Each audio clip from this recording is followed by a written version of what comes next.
Coming up, release the chickens! Oh, a fox! A fox! How do you say that? Because when I went to school, there were only 5 continents. Isn't it funny how things change over time? That's amazing. That was almost a musical version there.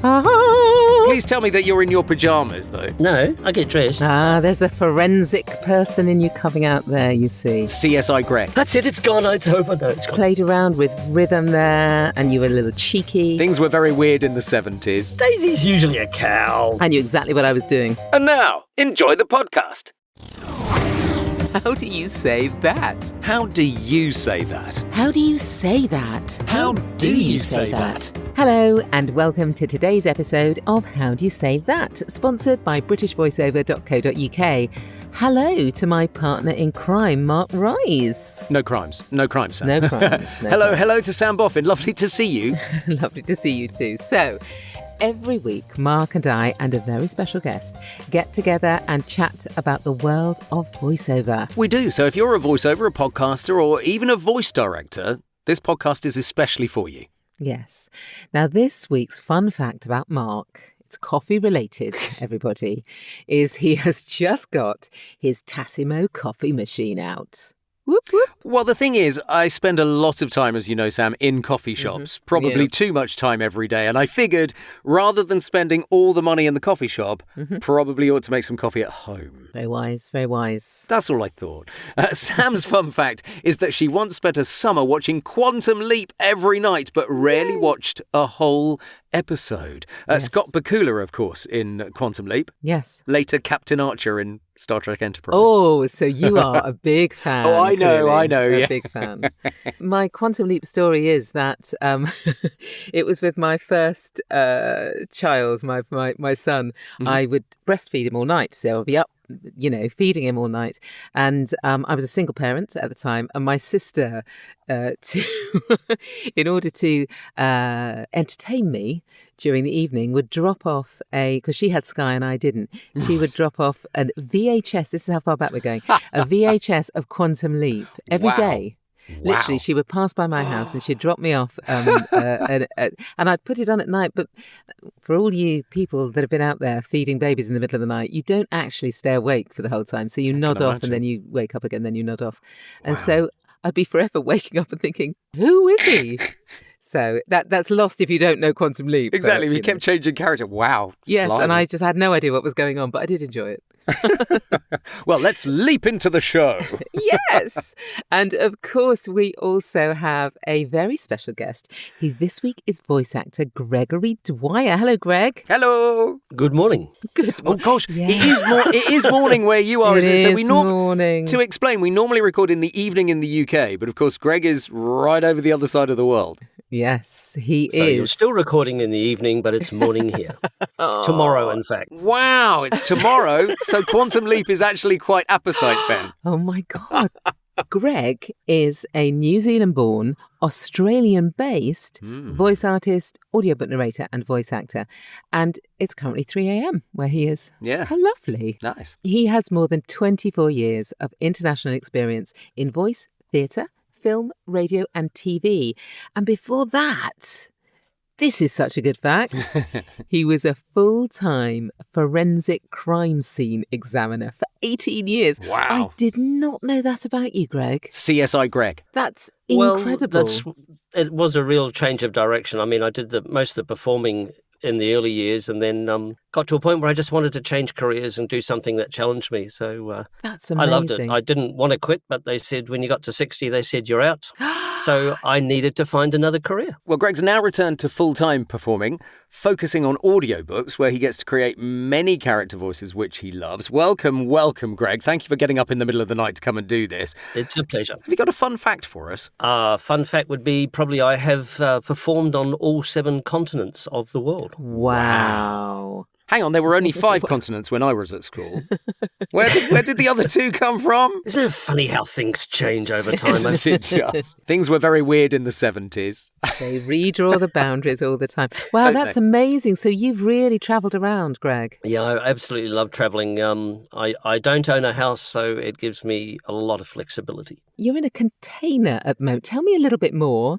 Basically, it's a 20-foot high-top container, which I had a drum room built in, and then inside that, I have a HP studio box. They can literally fire a gun on the farm outside and I don't hear it. Wow. So when you walk outside, you step out into cows and beautiful fields and you come back in here and you feel like you've been on holiday. Wow. Well, on that bombshell, let's have a look at our first script of the show and ask, how do you say that?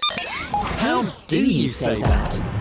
Okay, so this is a fun little piece. What I have done. About foxes? About watches? What's it about? Well, it's if you have a precision watch. Yes. I've sold a few on television over in my time. Yes, well, you'll know they need a watch winder. Right. So that they can keep time. Do you know this as a concept? Have you heard of a watch winder? Which is a kind of gyroscopic thing that keeps it moving so that if an automatic watch always gets wound. Interesting. Absolutely.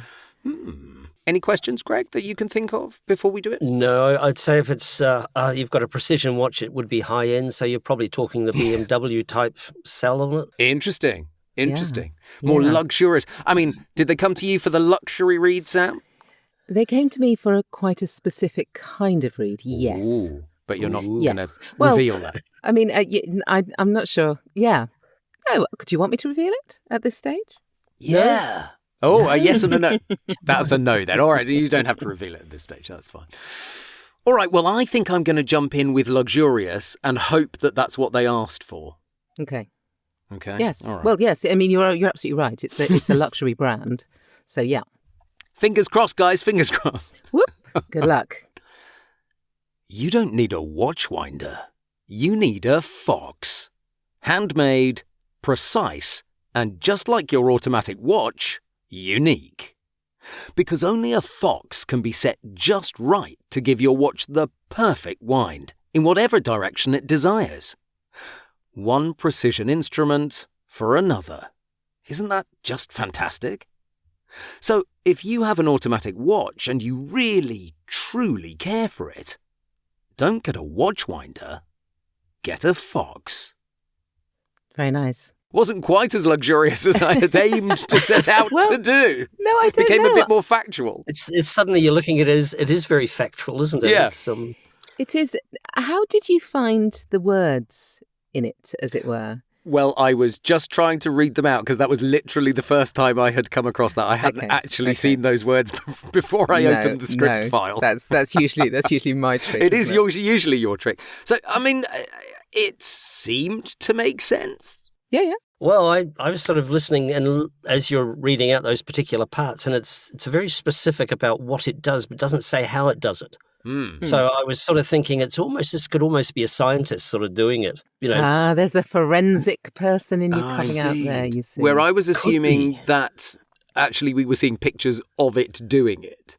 If it was online, yeah. You do, and it's a very heavily cut down. This was about a 90-second piece. So it was a much longer than this. But yeah. Greg, do you want to go? And this is, I could sort of see it, do it as a character even, you know. Be my guest? Like a fox. You don't. Oh, sorry. sorry, I didn't mean to interrupt. That's all right. That's it, it's gone, it's over. No, it's gone. You don't need a watch winder. You need a fox. Handmade, precise, and just like your automatic watch, unique. Because only a fox can be set just right to give your watch the perfect wind, in whichever direction it desires, one precision instrument for another. Isn't it just fantastic? So if you have an automatic watch and you really, truly care for it, don't get a watch winder, get a fox.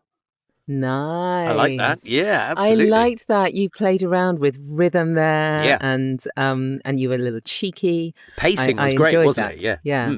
Probably stretched it to the 90 seconds, did I? You did what I did. You put a definite emphasis on winder in that first line, but I think that's probably needed because otherwise you don't know what the hell you're talking about. And it's they've got the your watch in there and, you know, you really, so. Yeah, yeah. And I think it's indeed. really interesting that you both, I think, picked up on the words that I picked up on as well. So maybe that is the way it's written in that sense, that it's very clear what the words are that they want you to home in on. Yeah, I was wondering, in retrospect, whether it goes kind of in whichever direction it desires. And it's much lighter, I don't know. Well, I think I'm pacier than both of you in this. Really? I think. Now that's unusual.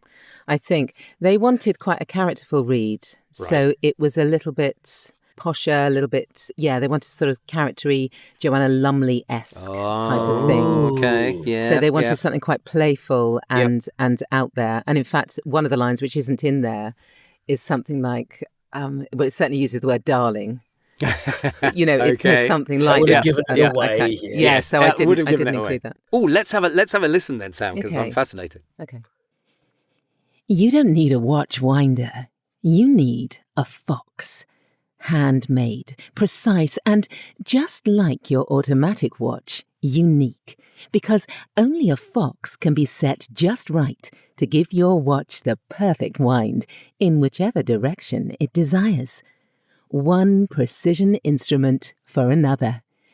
Isn't that just fantastic? So, if you have an automatic watch and you really truly care for it, don't get a watch winder. Get a fox. Oh, it's very playful, actually, isn't it? Yeah. And the pacing, that faster pacing's lovely, yeah. Mm-hmm. Yes, it was bouncing along at a fair old rate. I can see what you mean by Joanna Lumley-esque. It's particularly esque. that, isn't it esque, just esque. fantastic? Mm-hmm. Yeah. I've never seen it. I don't know. They might have done a cut down and put it out on TV, but I don't think so. Well, I hope they paid extra for it if they did that. Well, yes, absolutely. The fact that you didn't see it doesn't mean say it didn't happen, as we all know. I'm sorry. You seem to think that people who can afford luxury goods watch television. Excuse me? Play, how do you say that? So just a reminder that these are real scripts we've been working on, but we've changed the names and some details to avoid copyright issues. For instance, Sam, that wasn't Fox, was it? No, it was not Fox. Absolutely not Fox. So we are coming on to a very different script. I'm super interested in this script, Greg. Tell us a bit about it. Well, I sort of went with audiobooks as a preference because that is what I enjoy doing. This one is one which was, of course, came into the public domain last year. And I was asked by Voices of Today to have a go at recording it. It's a classic, so the characters are all well known to people. So I, had to find a different spin on the characters, but at the same time, be friendly and familiar with it. I think Mark will find this a lot more of his comfort zone than I do. Do you reckon? I was just thinking how challenging I would find it. Really? Yeah. Okay. So, I must admit that I do look at this. I think it's quite challenging. The trouble is I know these characters so well in the Disney version, and it's like, oh, okay. Yeah. That's one of the advantages is that, if you go back to the original, to change the original characters and keep them away from that entire Disney concept. Yeah. Well, luckily, I don't really know the Disney That might help you. I don't think I've watched the Disney cartoons of this, but I have heard many very, very good people do these characters, and so that's quite and then terrifying. Greg tries. Yes, thanks, Sam. No, on the contrary. All right, Sam, give Pooh and Tigger a go. I will do. Okay. Hello, said Pooh. Ooh, hello, said Tigger. I found somebody just like me. I thought I was the only one of them.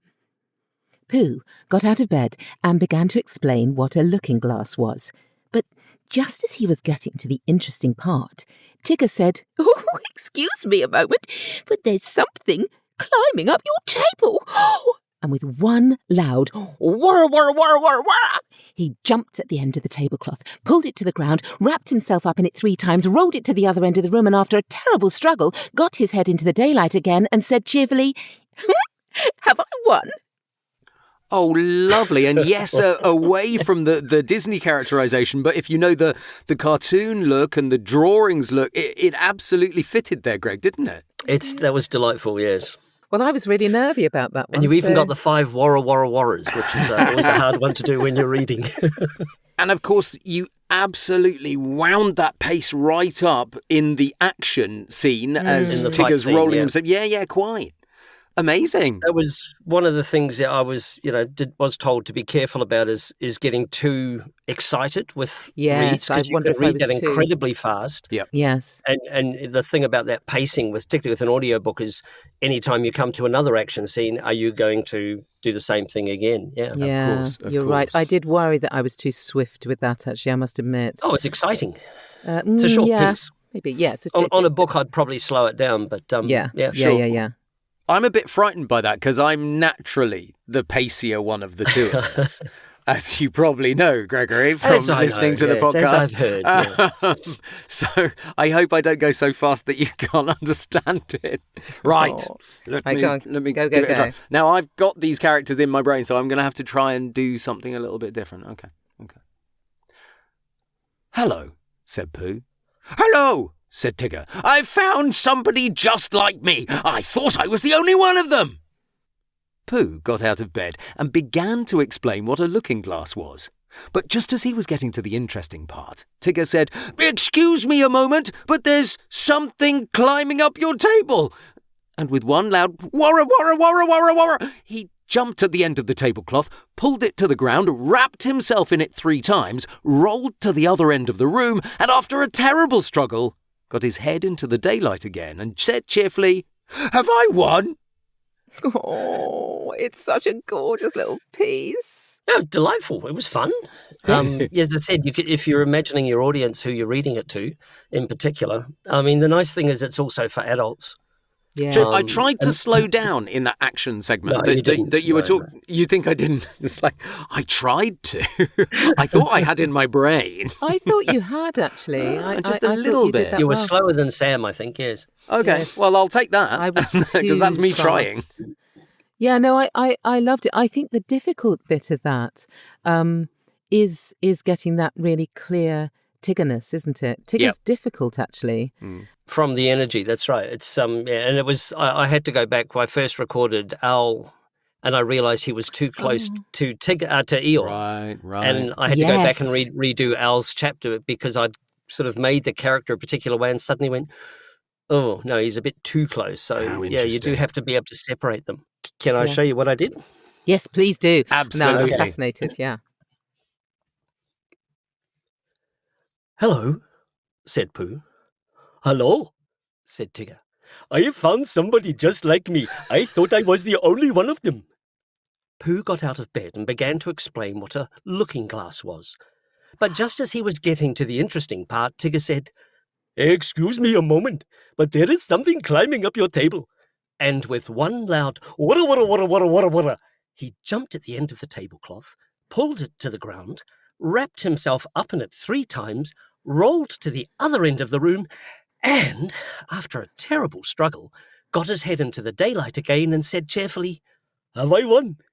Oh, Wow. my God. Genuinely, I wasn't expecting Not in that. a million years. But it Really? you're right. It works. So you presumably He's a tiger. An so Indian tiger. He's from Bengal, Wow. so he's a Bengal Oh, tiger. my God. Wow. And it was That really is clever. delightful, yeah. But as I say, with Kanga doing an Australian accent and all, Yeah. and I thought, well, Tigger's a tiger, so we know where they come from. Wow. So we where went with where did you place Pooh and Piglet as well? But did they have different accents, or did they just have different tones? Piglet's very small, Mhm. and so Yes. Yep. he's always looking up to Pooh. So he's down there. Yes. That's very cute. Whereas That's Pooh very is cute. probably the most lateral of them because he's the link between everybody. Yeah, absolutely. Were there no concerns about cultural appropriation? Yeah, we argue with this. In a situation like this, and that's what I said, because Kanga's done with an Australian accent. Yeah. Pooh's done with English accent. Why shouldn't Tigger be done with the accent of a Bengal tiger? But it's something I had to be aware of, and Yes. it's because it is only a character. It's not claiming to be a personable person. Sure. Yeah. It's merely a locale relationship. I mean, if you could tell me if that was Bengali, Peshawar, or Shainan, you'd be very, very lucky. I don't know where we go from this, Sam, because when you talk about that was the straight read, where Yes. do we go after that? Well, that's true. So let's trust me. see where we go for the wild card. So, Greg, can you pick Yes. one of the scripts for Mark or for me and give us a new Yes. direction? Take your pick. Yeah, so I'll go with Sam, and I would like her to be a snake venom collector who halfway through collecting, realising one of the other snakes has got out. Oh. Okay. And this is script 1, is it? Script 1, I think, yeah. Okay, so I'm collecting snake venom. Have to say, I've never collected it before, but I will go with that as I as thought a something concept. very Australian would help, yeah. Okay.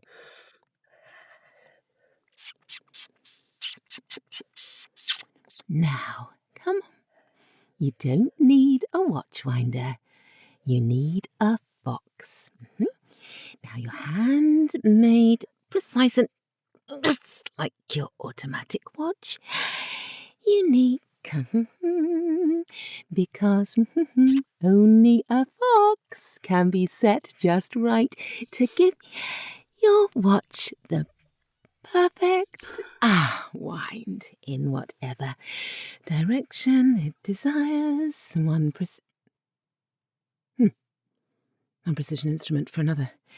Now, isn't that just fantastic? So if you have an automatic watch and you really truly care for it, don't get a watch winder. Get a fox. Certainly your cool was lost when you realised that snake was out, because that was a very cool venom collector up until that point, wasn't it? Yeah. It was. I was. That real pause, too, and it's like, Yeah. hang on. Good heavens. I knew exactly what I was doing. Yeah, you knew. Yeah, super snake venom collector. I've got one for Greg. Greg, I don't know if you've been following what's been happening here in the UK, but we've had a general election, we've got a whole new government and all that kind of Oh, thing. yes. 174 seats. Goodness. Well, let's not talk about the politics of it. But what I was thinking, I would like you to be, and I think we'll do the AA Milne, the Pooh and the Tigger. I would like you to be a front bench spokesperson Ooh. delivering a speech in the UK Parliament with this script. Front bencher being who's just won the election. Yeah. So someone from the government delivering it to Parliament, yes. Okay. Hello, said Pooh. Hello, said Tigger. I found somebody just like me. I thought I was the only one of them. Pooh got out of bed and began to explain what a looking-glass was, but just as he was getting to the interesting part, Tigger said, "Excuse me a moment.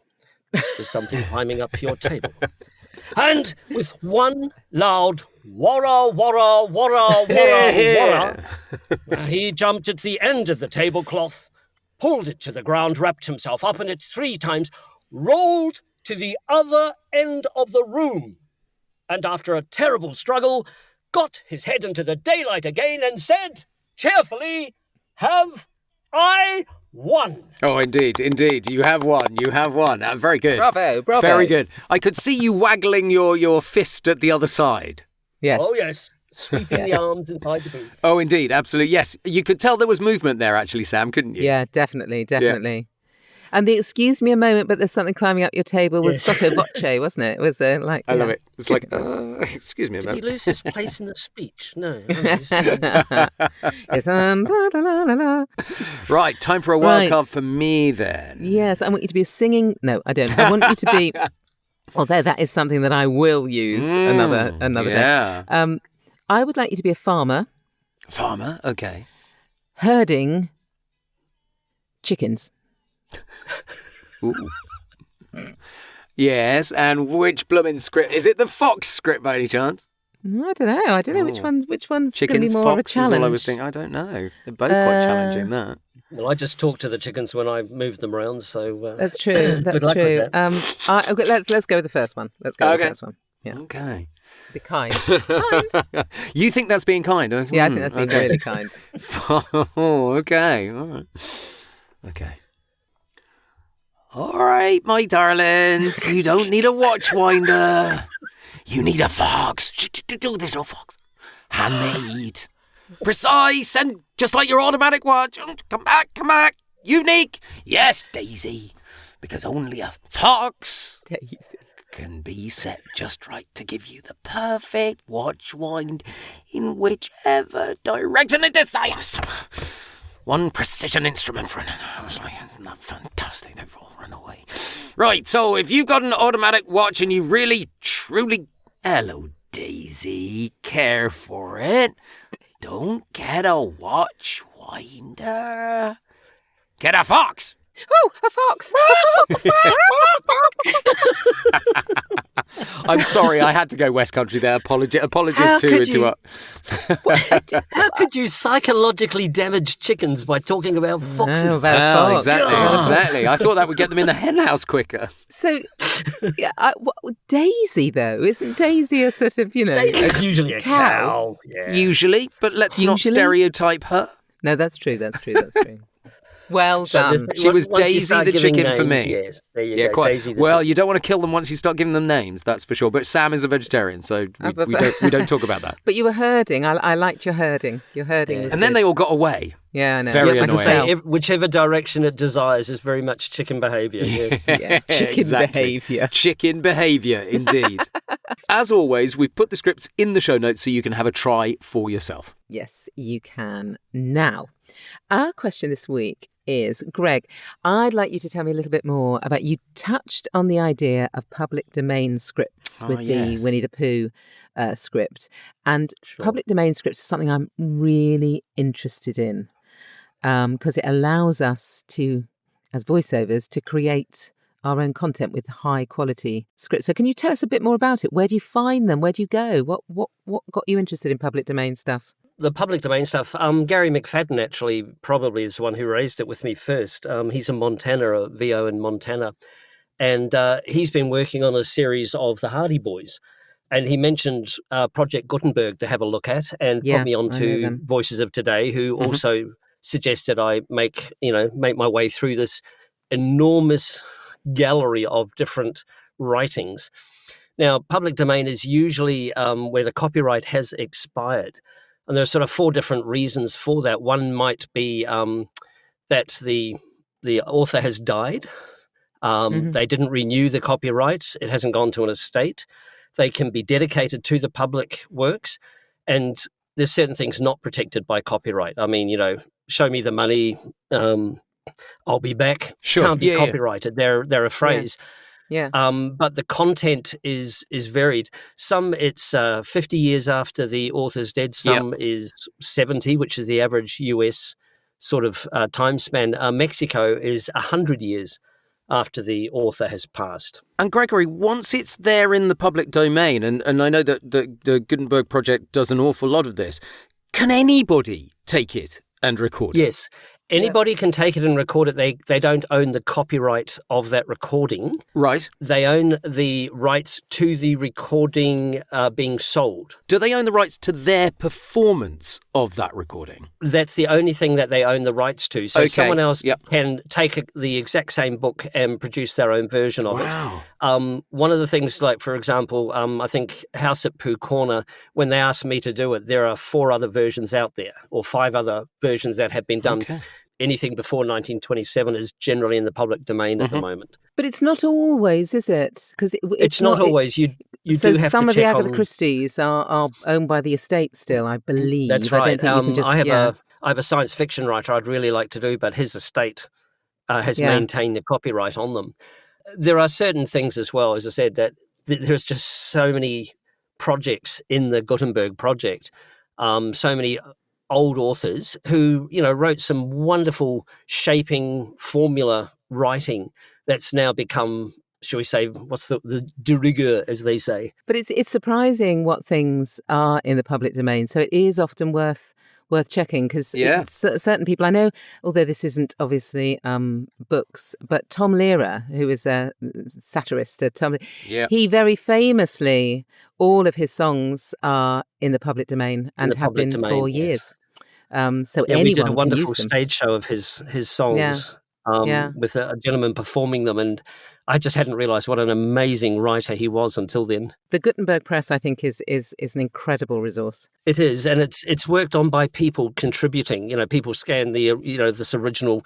There are some of the early books are incredibly hard to read. I'm doing 2 Australia ones at the moment, and the scans of the very faded copy is so bad you almost have to retranslate it. Yeah, I mean, But generally, it's high quality PDFs or EPUB you can download to read. Yeah.